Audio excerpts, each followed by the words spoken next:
This is Larry Henares making your day with part 9 of Philippine history for those who had flunked the subject.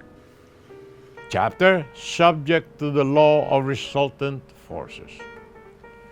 After our June 12, 1898 Declaration of Independence, the Americans at the Treaty of Paris bought the Philippines from Spain at $2 a head, totaling $20 million, and embarked on what they called their manifest destiny. The Americans found the Philippines much harder to conquer than the Spaniards. The Spanish-American War lasted only for 4 months, from April 21 to August 13, 1898, with 385 Americans dead. The Philippine-American War lasted not for 4 months, for 38 months, February 4th, 1899 to April 1, 1902, and resulted in 4,243 Americans killed. American policy with respect to its new colony was subject to the law of resultant forces. The principal political forces of which the Philippine policy was the resultant were, number one, the imperialists, composed mostly of big business interests, and the Republican Party in the United States, headed by Theodore Roosevelt, a myopic weakling who, as the leader of the Rough Riders, scrambled in the seas up San Juan Hill in Cuba. Teddy believed that the United States needed a war to keep it fit. An Anglophile, he nevertheless quarreled with Great Britain over the Venezuelan boundaries and even spoke of conquering Canada. With marvelous irrelevance, Teddy likened the Philippines to Apache Indians and called Aguinaldo a Benedict Arnold in what must forever remain the greatest of all non-sequiturs.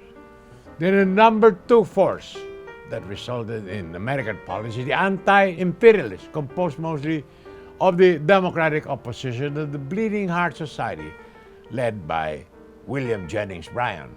Bryan, spewing red-hot lava, was starting to proclaim what Bertrand Russell later called the grand policy of the 20th century, the doctrine of the superior virtue of the oppressed.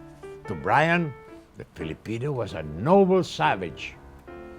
The third political force, President William McKinley and William Howard Taft, subsequently Chief Justice, U.S. President, and a street in Manila, compelled by extremists in the Republican Party a course of active moderation.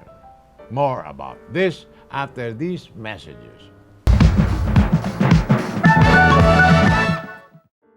This is Larry Henares making your day with part 9 of Philippine history for those who had flunked the subject. Chapter, subject to the law of resultant forces. The truth was that most Americans did not care for their manifest destiny. So even Teddy Roosevelt later became hesitant.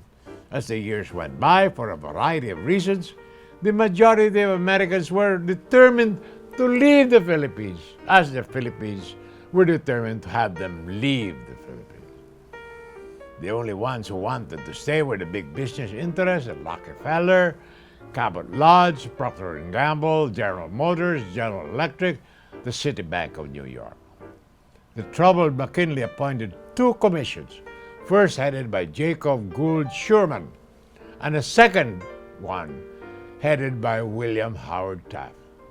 The directive for the Taft Commission was authored by one remarkable American named Elihu Root, then Secretary of War, a very famous lawyer. Elihu Root thought he was a towering genius, and to everyone's annoyance was time and time again proven right in his self-estimate. It is a matter of historical legend that he called Boss Pratt and the top American leaders and said and announced that he was prepared to accept the presidency of the United States.